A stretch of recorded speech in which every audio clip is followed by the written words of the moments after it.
Hey everybody, it's Glenn back with another Clash Royale analysis video. What I've told you all about the way I like to set lineups is that I really like unorthodox lineups. I like really throwing people off with non-traditional rosters. And I thought my opponent had one that was really unique in that, I wasn't expecting a lot of the setup there. So let's go through this right now. I have the Royal Hogs setup with Goblin Hut and Dark Goblin, and I use this in this game as well. So I don't have Royal Hogs to just like make that immediate push. So right now we're just gonna go with Goblin Hut, I believe. Yep. And then bring in Musketeer. So nothing really special. Just gonna wait till Musketeer gets down. I don't have a fireball to stop her. But then they throw a fireball. I'm like, okay, I gotta have a hut. So I thought that was the best play. They bring in another fireball. Look, that was so... I know that there's a lot of lineups today that have the ability to do nothing, but you can just fireball at your opponent all day and get the win that way without even having a troop get to the tower. I know there's a ton more of those lineups now, especially with the new cards that have come out that have allowed for this ability to make it very possible. It's really that was a really weird situation because now I'm thinking, okay, maybe they have Hog Rider. If they do, well, if they had Hog Rider, they wouldn't have Mirror. If they had it, like I said, I'm just running through all the ideas in my mind that there's nothing that really made me say, okay, this is something I faced before and I'm gonna be struggling, or this is something I faced before and this should be a win. You throw fireballs back to back, 30 seconds into the game, something's up. So now I'm thinking, okay, all right, let's see what we can do with two huts. Make a small push, and then they have skeletons. So yeah, I'm thinking, okay, really, if they have skeletons, they have hog. They have hog, or something. Something is up, because you don't just drop skeletons like that, and then you're not pushing. So that it was like this whole beginning was just nuts. So I drop in hogs. I want to see what they have. Zap the bats. And so now I know that they can bring a hog anytime they want. We're set up really well here, but they bring a musketeer, and I'm a little worried because I don't have anything to back it up except fireball. So I'll take the hit that musketeer does because they're bringing skeletons. I'm still waiting for a hog rider if they had it. Now obviously they don't because you've seen their lineup now. They've cycled through it. I'm waiting for a hog rider.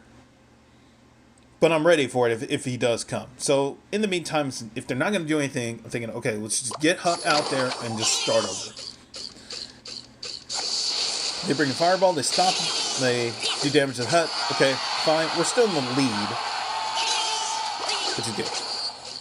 So I'm thinking of what to do next, and they drop another fireball. So I'm like, okay, all right, you know what? This is just nuts. Is this lineup that they really have? All they're going to do is nothing but fireball. They're just going to cycle back to fireballs. This is about to be the worst loss I've ever taken in Clash Royale. If somehow they win by doing nothing but fireballs. Now, obviously, they did get a hit with Musketeer. Fine. That's like 5% of the damage into the tower, and the rest is fireballs. That would be really. I mean, really depressing, really. So that's why I put down the hut, because I'm thinking, okay, if they're going to drop two fireballs in a row, I want to have some sort of pressure from that. And then now I know that if they do that again, I'm bringing in hogs to make a push at the tower, because they're going to have nothing for defense. And if they do, they're bringing skeleton. They don't do anything. Bats are not going to do anything, but I'll have Zap ready. So there are answers if they keep throwing fireballs all day, back to back. But I have to be ready for that. They make a push at the bridge. We just thought that would log. We just have answers. This is fine. And we still have a hut that is not only overpowered, but still healthy. They drop fireball, they want to get rid of it. Okay, fine. I have a hut ready to go, but I want to bring in hogs. I want to see what they're gonna do. They have rage. See, this is what I didn't understand. They have rage. They really should have used the rage not there. Now, obviously, they used it there because they want to stop their. That was their last chance of stopping the hogs before they take down the tower. Fine. What they really should have, when they really should have used it, was at the time that they had Knight and Musketeer at the bridge with Skeleton. Now, could I have stopped it? Yeah, I probably still could have stopped it, but a Musketeer that is raged is really, really scary. That would have been the time to use rage at the time. So at this point, I'm thinking like, okay, if they had Hog, they probably would have showed it now. So they don't. Okay, what else could they have? Like, I'm counting the cards in my head, and I'm thinking they may still have another card. If they just showed rage now, they probably still have a card like a rocket. But if they had a rocket, there would be no purpose for the fireball. So there's still something that is missing from this lineup. And I'm thinking, okay, maybe they just picked a bad card in their lineup by mistake and are only running 7. But there's still something up. I don't understand what is missing. And it ended up being wall breakers. We stopped them. That's fine. They're still throwing fireballs all day. So now it's just a point of, okay, if fireball is 201 damage, we're okay with 30 seconds to go. They still have to cycle really fast just to get back to these 2 fireballs, and they have to do damage to the tower. They use rage now, but I use hogs as a distraction. And this was really a really secret part of this win, because you see where the Knight is when he got pushed by Log.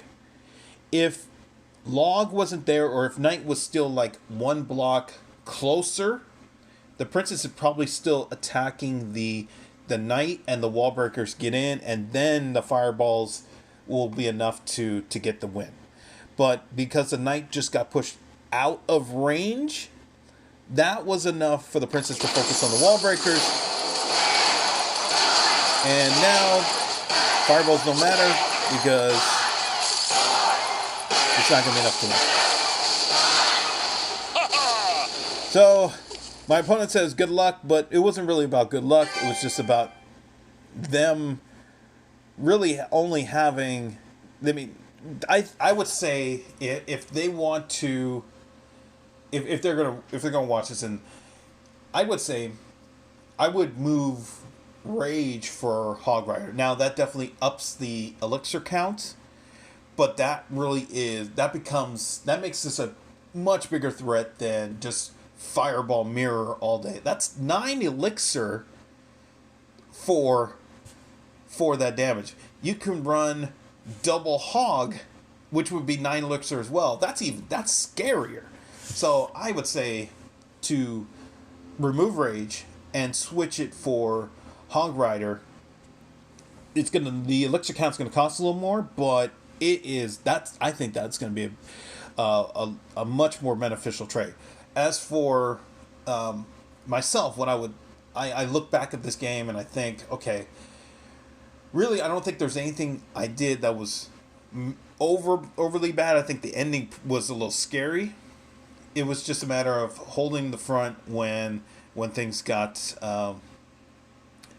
when things got a little tight there, especially at the end, and especially after we took the tower. And really, the game changer was when they did not use Rage at the bridge, when they had Knight, Skeletons, and Musketeer. So that, I thought that was huge. So it was a good win with this lineup. I'm gaining more confidence with this lineup as I keep playing it. I enjoy it a lot.